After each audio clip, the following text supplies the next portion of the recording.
Assalamualaikum warahmatullahi wabarakatuh.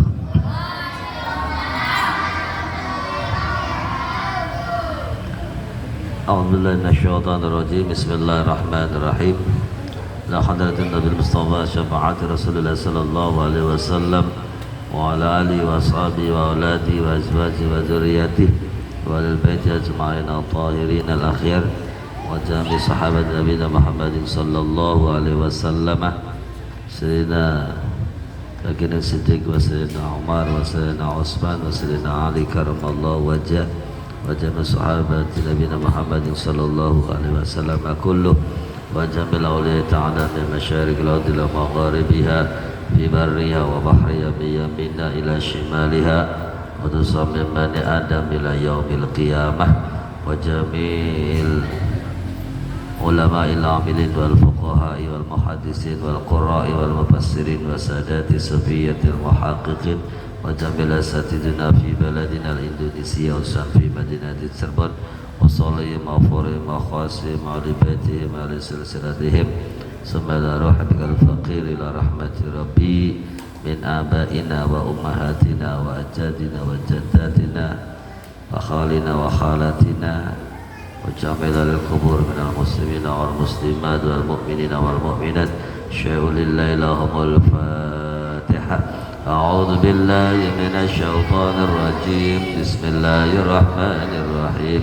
الحمد لله رب العالمين الرحمن الرحيم مالك يوم الدين إياك نعبد وإياك نستعين اهدنا الصراط المستقيم صراط الذين أنعمت عليهم غير المغضوب عليهم ولا الضالين.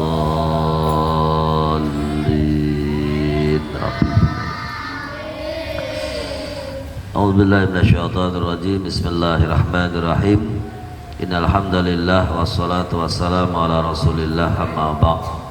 Hadatul muhtaramin, para alim, para ulama, para asatidz wal asatidzah, para hujjaj wal hujjajah, hadirin hadirat yang semuanya dimuliakan oleh Allah Subhanahu wa taala. Wabil khusus adik-adikku yang dicintai oleh Allah Subhanahu wa taala. Wabil khusus pengurus Masjid Al-Fitrah Kota Cirebon yang semuanya dimuliakan oleh Allah Subhanahu wa taala. Amin ya Allah ya rabbal alamin. Bapak Ibu sehat semuanya? Alhamdulillah ya, sehat. Aki beras, badannya sehat. Amin ya Allah ya rabbal alamin ya. Mudah-mudahan dengan berkumpulnya kita di majelis ini membuktikan rasa syukur kita kepada Allah karena kita masih diberi kesempatan oleh Allah, masih diberi kesehatan oleh Allah. Oleh karena itu dipergunakan untuk ibadah kepada Allah Subhanahu wa taala. Amin ya Allah ya rabbal alamin. Salawat dan salam tercurahkan kepada junjungan baginda kita Nabi besar Muhammad sallallahu alaihi wasallam yang telah menghantarkan risalah kepada kita semua. Mudah-mudahan kita semua termasuk umatnya yang setia dan akan mendapatkan syafaatul uzma di yaumil akhir. Amin ya Allah ya rabbal alamin. Para jamaah yang dimuliakan oleh Allah, melanjutkan 2 minggu yang lalu. 2 minggu yang lalu menerangkan tentang asbabut tayamumi, sebab-sebab tayamum. Halo Ibu, Ibu sudah mendengar? Jelas? Ya, bapak-bapak sih sudah pasti jelas ya. Soalnya sekarang ngajinya ngaji kuping. Jadi dites dulu, jangan jangan sampai tidak terdengar, tidak jelas ya. Saya cek A, apa Bu? A. Ngucap A berarti mulutnya dibuka. A, coba A ya. Berarti kalau alif fathah A berarti mulutnya dibuka. Maka ketika ngucap Allahu Akbar itu berarti alifnya dibuka. Allahu Akbar. Paham? Aja Allahu Akbar. Berarti alif dijabar, alif fathah O ya. Jadi A. Allahu Akbar. Coba ibu-ibu 1, 2, 3. Lemes dulu, kurang kenceng. 1, 2, 3. Ya, kinarane gudel nyosoni kebo. Bocah enom ngongkon wong tua. Kesempatannya kapan maning isun ngongkon, kecuali lagi ngaji. Para bapak ibu yang dimuliakan oleh Allah Subhanahu wa taala, kalau para bapak sudah pasti sudah siap, sudah jelas semuanya. Oleh karena itu saya tanya ibu-ibu. Para ibu, para bapak yang dimuliakan oleh Allah Subhanahu wa taala, sekarang syurutut tayamumi. Paslun utawi ikilah pasal surutut tayamumi utawi piro-piro syarate tayamum iku asyaratun 10. Syaratnya tayamum. Berarti ibu syaratnya tayamum, bapak syarat tayamum. Berarti tayamum belum? Halo? Syarat tayamum berarti tayamum belum? Belum. Karena syaratnya.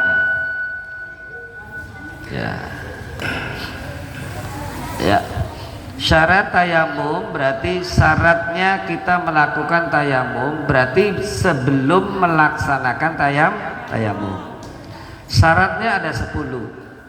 Yang pertama ayyakuna biturabin. Yang pertama itu tayamum digunakan dengan debu. Dengan apa? Debu. Tidak boleh selain debu. Yang kedua wa ayyakuna at-turabu tahiran. Wa ayyakuna lan arab ana apa at-turabu debu iku tahiran suci. Yang kedua debunya harus suci. Tuh. Jangan sampai saya mau mengambil debu di tembok ini, tapi di sini ada kotoran kerbau. Boleh nggak? Nggak boleh, karena ini berarti debu area itu najis. Yang ketiga wa alla yakuna musta'malan. Lan nyenta ora ana apa debu iku musta'malan mustakmal. Artinya apa? Tatkala kita sudah menggunakan debu di tempat ini, maka untuk mengusap anggota yang lain, maka debu itu posisinya pindah. Paham ya? Jangan sampai sudah ngambil di sini lalu mengusap anggota yang lain di sini lagi. Itu namanya mustakmal. Apa aja? Mustakmal. Mustakmal itu berarti sesuatu yang sudah dipakai, itu namanya mustakmal. Kemudian yang berikutnya wa alla yukhalitahu daqiqun. Wa alla yukhalitahu lan nyenta ora kecampuran ing debu apa daqiqun glepung. Wa nahwuhu lan sepadane glepung. Dan yang seterusnya tidak kecampuran. Tahu Bu tepung? Tepung. Ya, ternyata debunya kecampuran tepung, itu tidak boleh, harus debu asli, nggak boleh tepung terigu, tepung aci kecapu, itu tidak boleh, harus murni debu, dan tidak boleh tercampur debu itu dengan sesuatu yang menyerupai debu. Bisa saja itu dengan tepung beras, tepung terigu, tepung apapun, atau bedak, apa aja? Bedak. Nah, kan sama bentuknya. Nah, itu jangan sampai tercampur dengan hal semua itu. Berarti debunya harus asli. Wa alla yukhalitu daqiqun wa nahwu. Dan seterusnya wa ayyaqsidahu. Lan nyeta arep sengaja sapa wong ing ngusap. Orang itu harus sengaja. Orang tayamum itu harus sengaja, saya mau tayamum. Jadi kalau orang tayamum tidak sengaja, itu tidak boleh, tidak memenuhi syarat. Karena tayamum itu berarti harus ada kesengajaan untuk melakukan tayamum. Contoh, di Cirebon tidak hujan selama 8 bulan, sehingga kekeringan, tidak ada air sedikit pun. Ada air cuma 1 teko, tapi ayam belum minum, burung belum minum. Maka lebih baik 1 teko itu buat ayam dan burung. Sayangnya dengan tayamum berarti sengaja. Jadi tidak ada unsur ketidaksengajaan, tapi harus saya sengaja untuk melakukan tayamum. Atau posisi kita sakit, kata dokter tidak boleh terkena air. Kalau terkena air maka sakitnya tambah parah, maka sengaja kita melakukan tayamum. Seperti itu.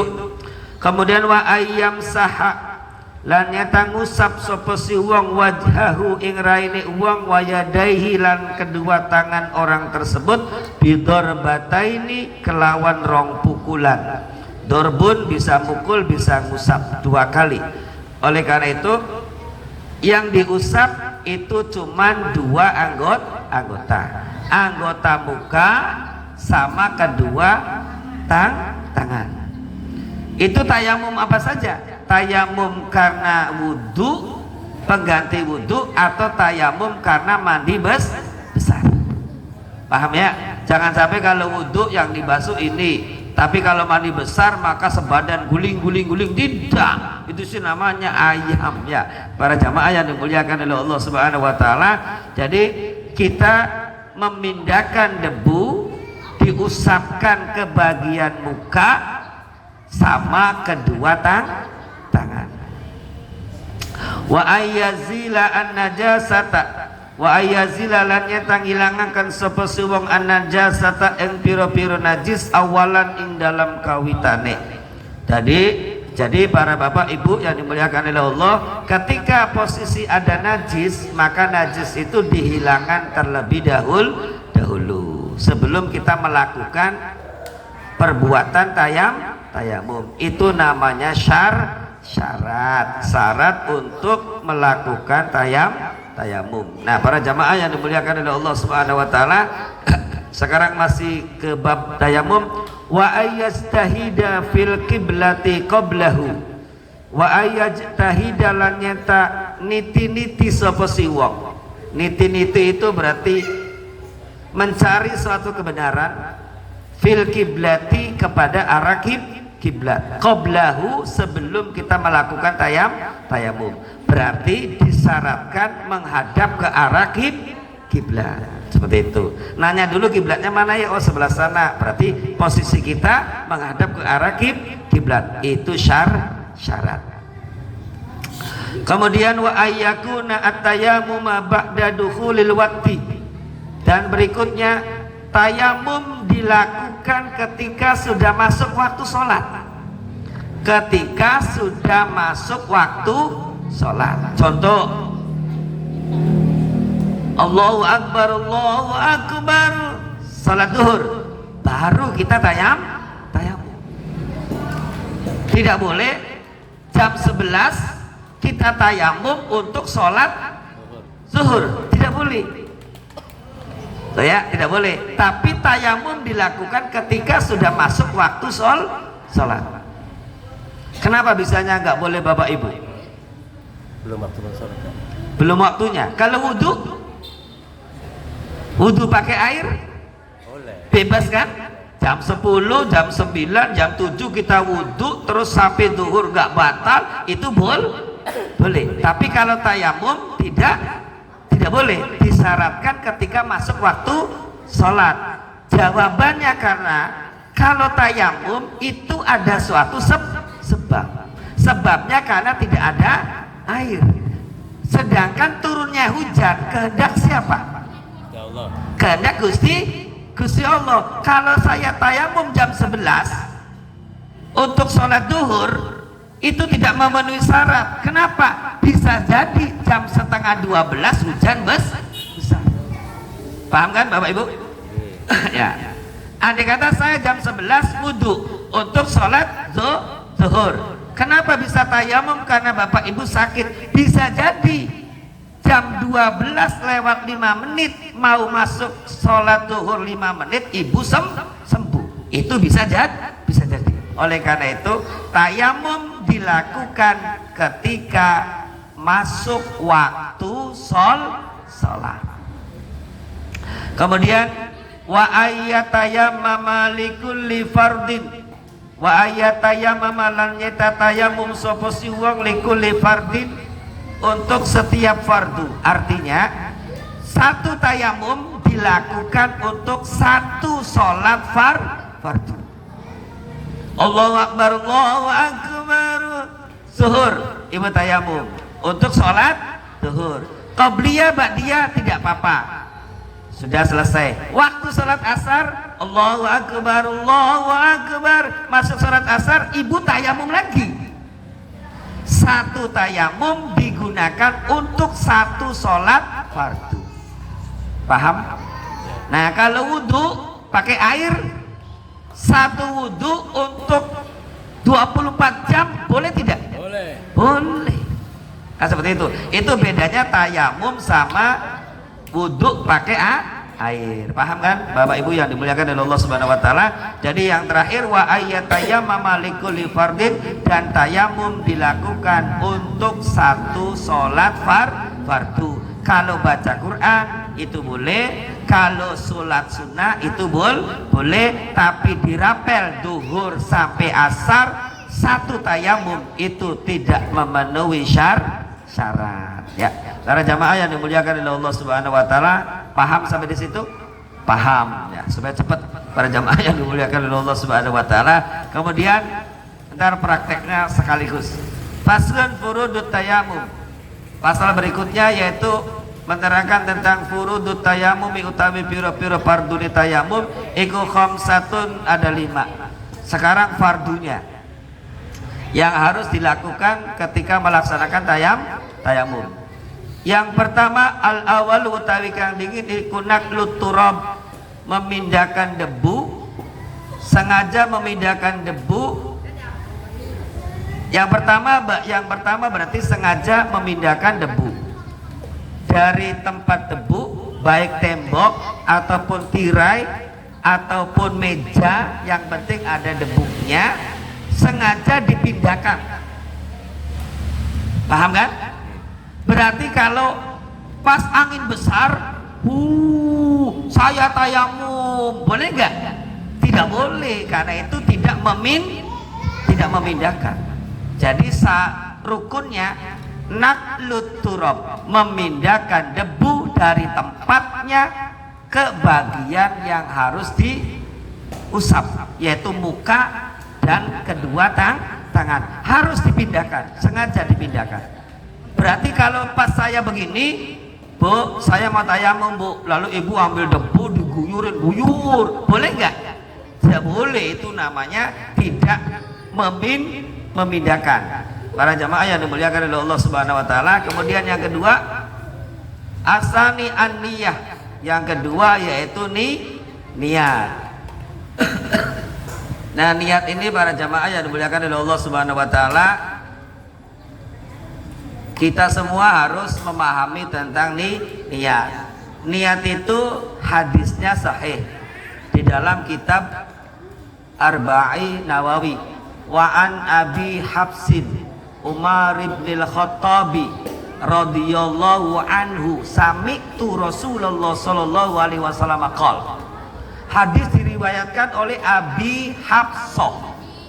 Abi Hafsah, bapaknya Hafsah. Berarti yang meriwayatkan Hafsah atau bapaknya? Hafsahnya. Halo? Hafsah. An Abi Hafsah Umar ibn al-Khattab, Oh, bapak. dari bapaknya Hafsah yaitu Umar ibnu Khattab. Berarti diceritakan dari siapa? Umar ibnu Khattab. Dari Umar ibnu Khattab. Cuman saat itu disebutnya nama anak. Paham ibu, bapak? Jadi kalau sekarang ini ada suatu fenomena yang terkenal, itu yang disebut nama anak. Contoh, bapak ibu punya anak Farel contoh. Maka siapa yang narik? Mamanya Farel.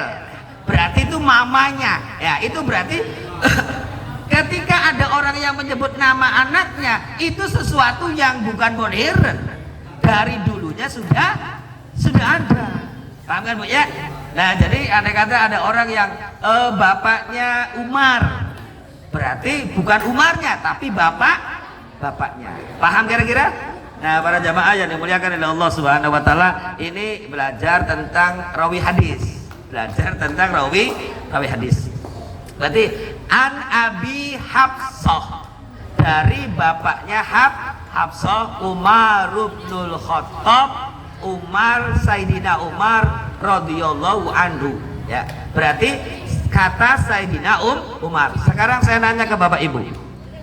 Sayyidina Umar hidup saat zaman siapa? Nabi.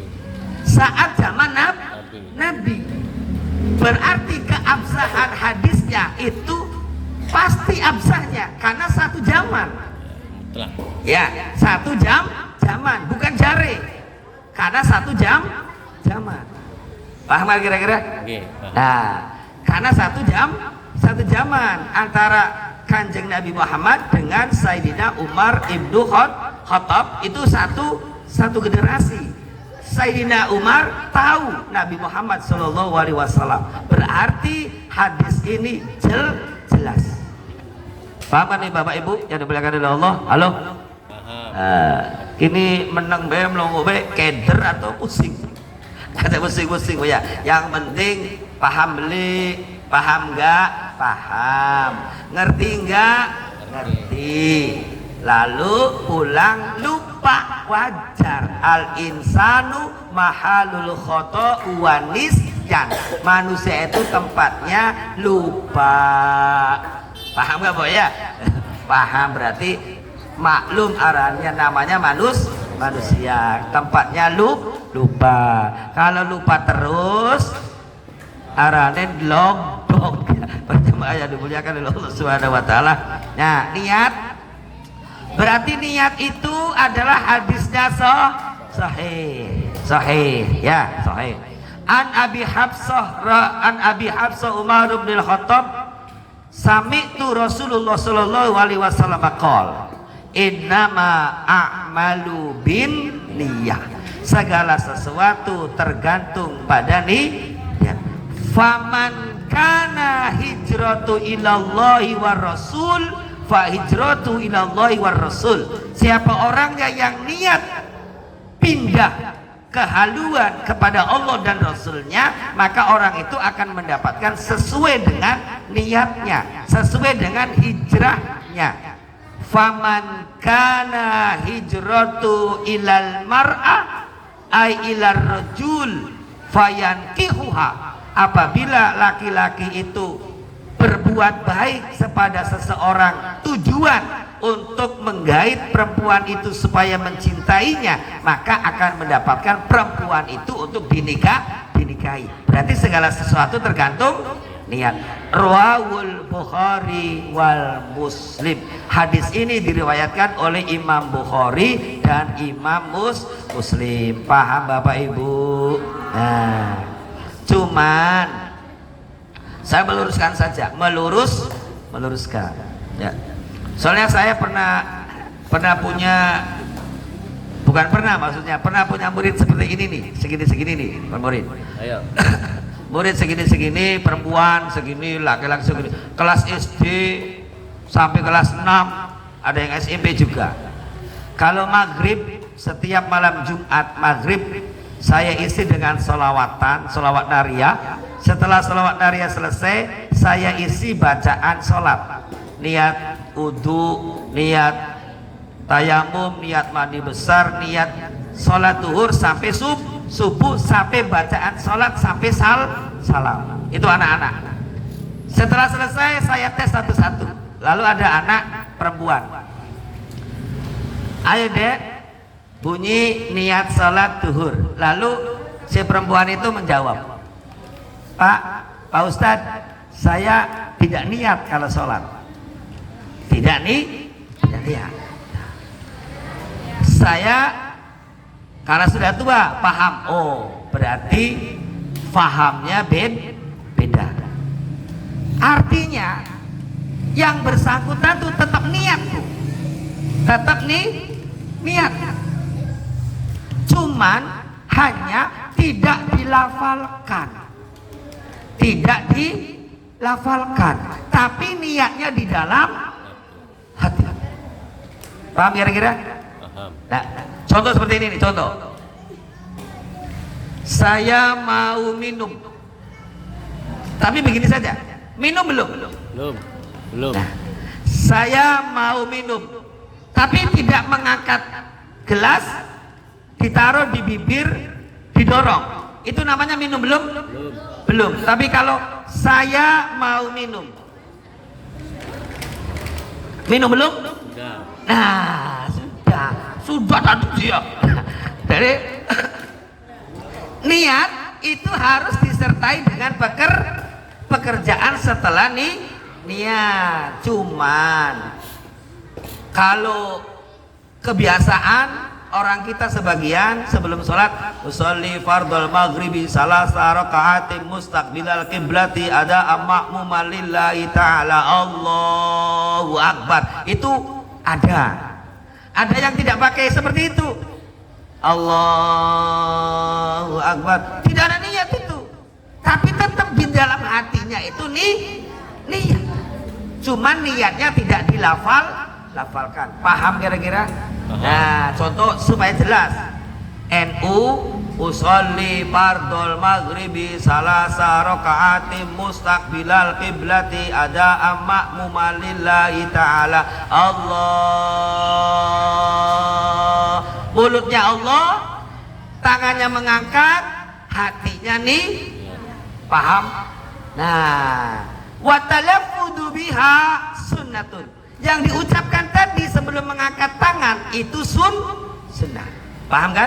Nah, saudara kita yang beda, bukan NU, tidak ada usolli Allah,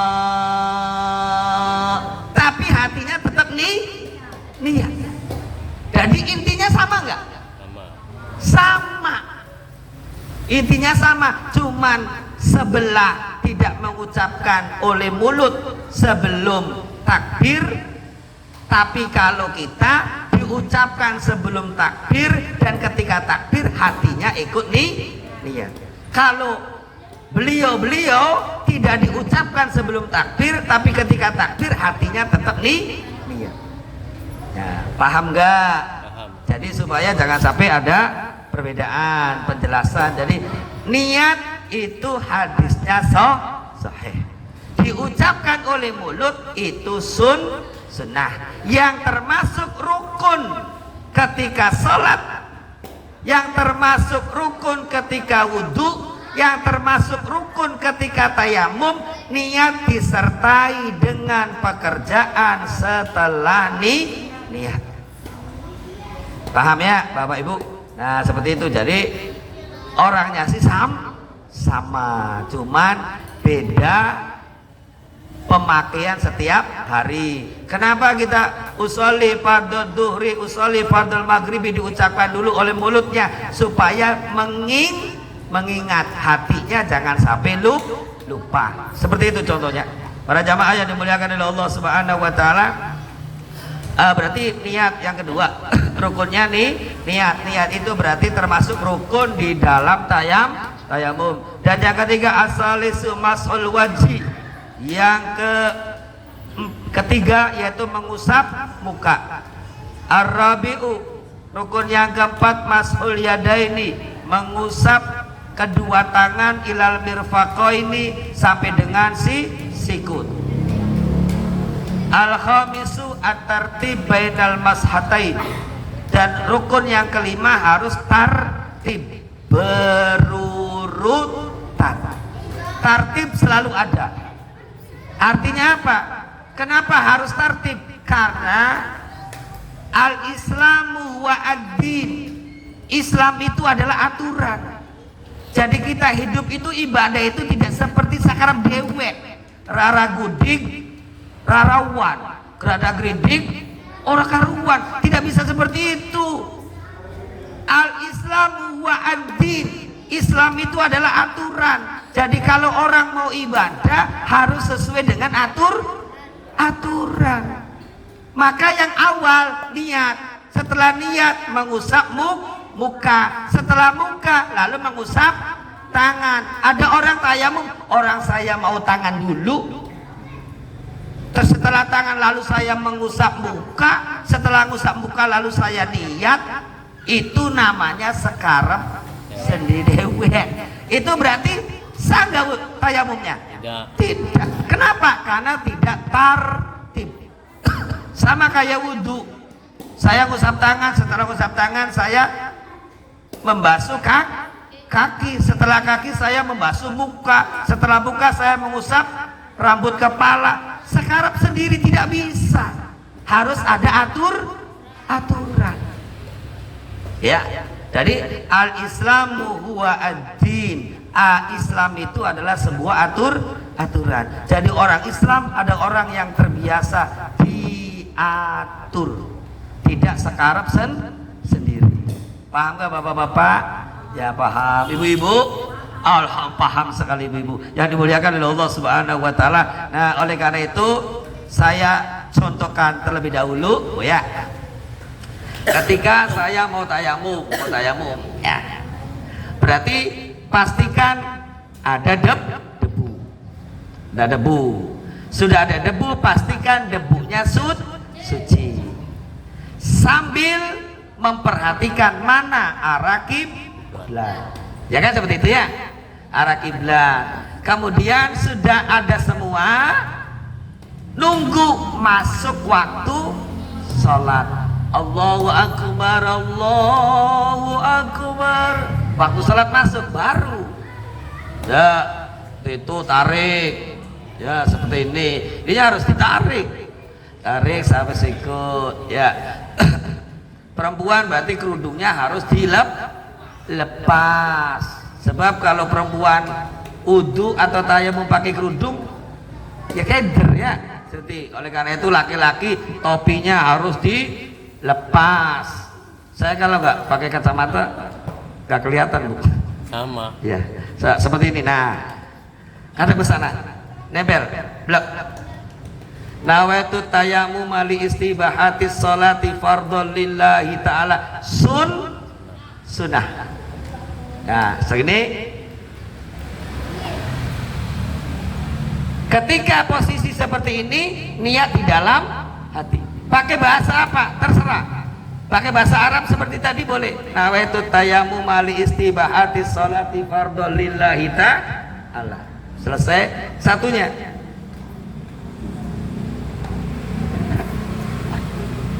Berarti terbagi. Tapi ada aja yang begini. Enggak apa-apa. Yang penting secara logika berarti kena. Walaupun realitanya sih saya yakin enggak. Karena debu takalan nempel di sini ya sudah di sini. Sininya enggak ada. Kan seperti itu. Tapi ya udah seperti ini. Ada yang begitu, ada yang begini. Terus begini. Nah, selesai pindah. Tadi di sini Sekarang pindah.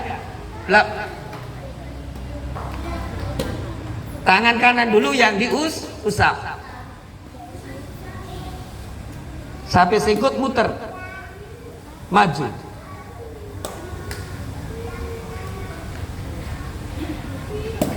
Kiri. Sikut muter. Selesai. Itu tayamum. Paham Bu kira-kira Bapak-bapak? Nah, jadi tayamum gampang.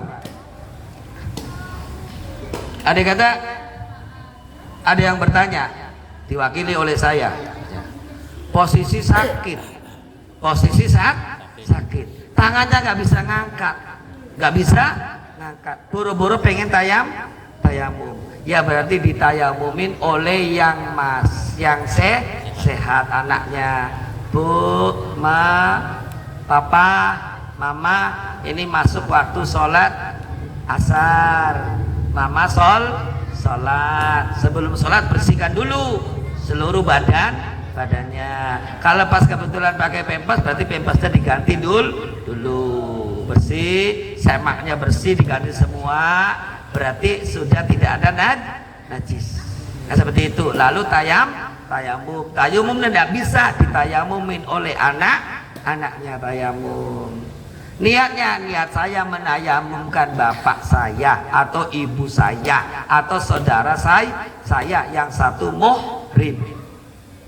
Tayamum selesai, terus Pak sholat, mangga, nggak bisa ngangkat. Yang penting Allahu Akbar. Mulutnya sudah nggak ada suaranya, tapi masih bisa dibuka. Tidak apa-apa. Mulutnya, bibirnya sudah nggak bisa goyang, diem saja. Ya wis, yang penting hatinya jalan. Hatinya sudah tidak bisa bergerak, ya sudah cepat diumumkan. Innalillahi wa inna ilaihi raji'un. Sholat yang biasanya di belakang imam berubah menjadi di depan imam. Itu tradisi yang sudah seperti itu. Ya, para jamaah yang dimuliakan oleh Allah Subhanahu wa taala, at-tartib bainal mas'atain berarti harus tertib antara dua usapan. Itu Islam mengajarkan harus tartib sesuai dengan aturan yang ada. Maka sebelum saya pindah ke sesuatu yang membatalkan tayamum, bari ada yang bertanya, silakan. Siapa ada? Ada yang bertanya kan? Syukur-syukur nggak ada.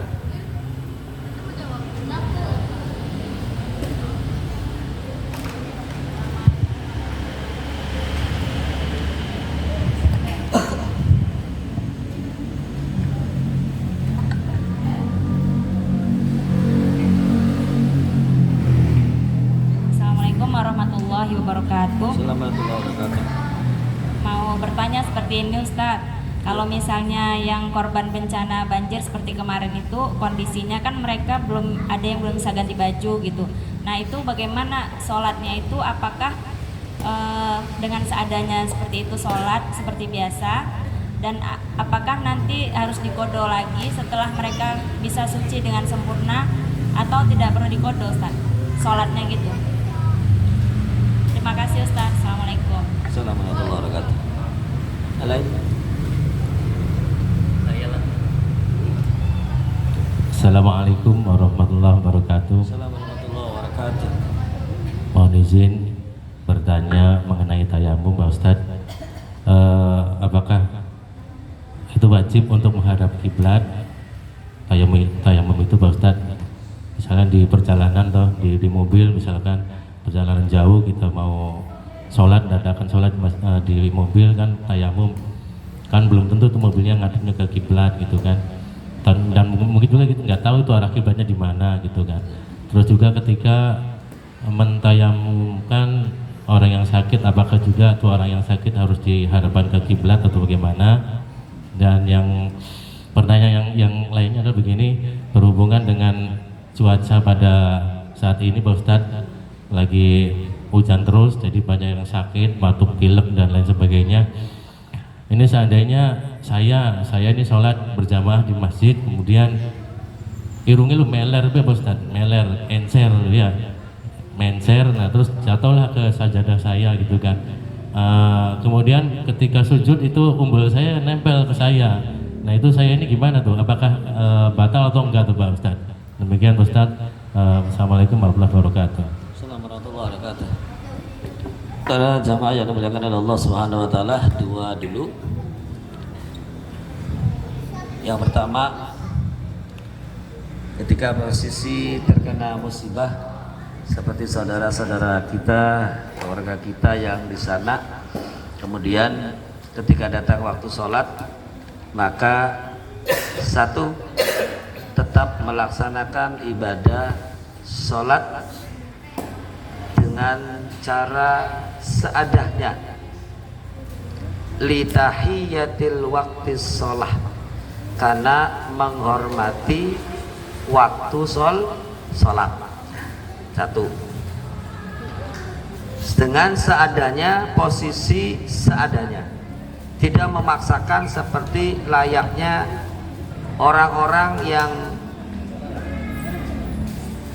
seperti kita yang harus tutup aurat, yang harus seperti ini dan seperti itu hanya litahiyati waktu sholat, karena menghormati waktu sholat, taat kepada Gusti Allah. Ya, satu. Yang kedua, apakah sholatnya tersebut harus diqodho atau sholatnya tidak harus diqodho? Para jamaah yang dimuliakan oleh Allah Subhanahu wa taala, tatkala kita sholat saat seperti itu, berarti secara syariat fikih contoh, ketika perempuan auratnya sebagian kelihatan, tidak ada mekena, tidak ada apa, sehingga hanya tutup saja lalu terbuka auratnya, berarti secara fikih kan tidak sah. Secara fikih kan seperti itu, tidak sah. Tapi itu litahiyati waktu sholat, karena menghormati waktu sholat, beliau taat kepada Allah, tetap melaksanakan sholat dengan posisi seadanya. Maksud posisi seadanya, tak kala posisi itu semua tergenang air, tidak ada landasan untuk saya sujud. Sebab kalau saya sujud berarti saya masuk ke dalam air, ya berarti posisi kita sujud, niat sujud, tapi tidak mencium tempat sujud, karena posisi semuanya air, tidak ada tatakan, tidak ada alas untuk saya berdiri dan posisi sujud ketika mencium tempat sujud. Berarti kita tidak sujud, cuman niat saya melakukan ruku awal, iktidal, kemudian kita sujud, tapi posisi tetap posisi ruku, karena nggak mungkin kita cium tanah karena posisi banjir tergenang air, seperti itu.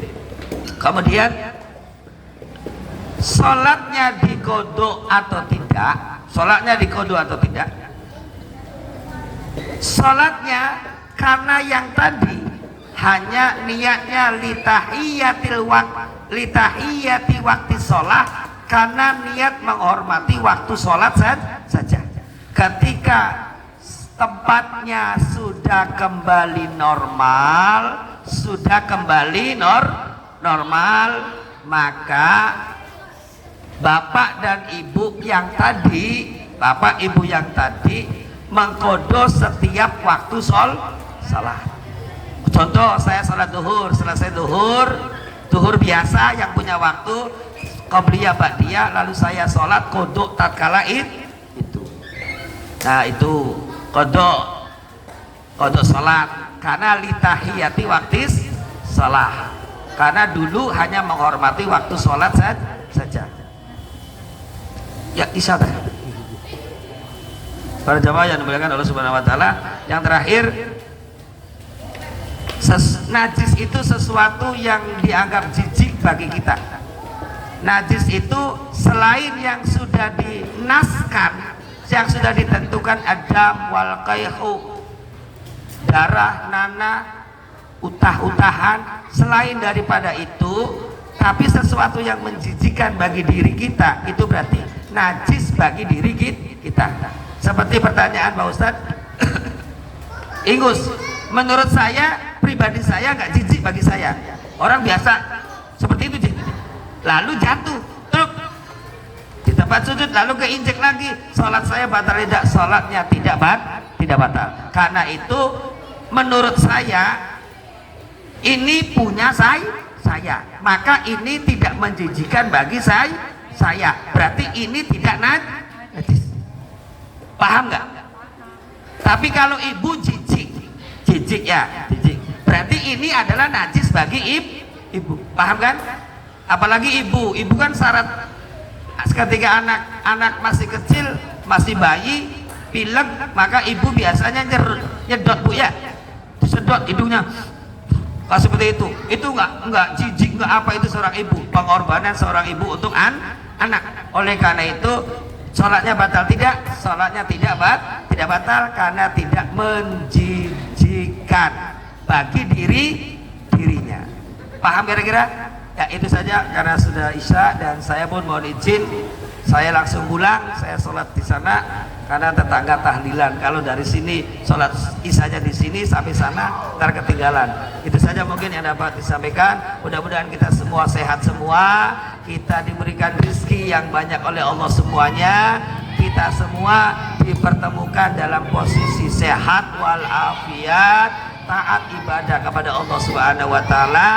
Cirebon dijauhkan dari bencana, amin ya Allah ya rabbal alamin. Wabillahi taufiq wal hidayah. Wassalamualaikum warahmatullahi wabarakatuh.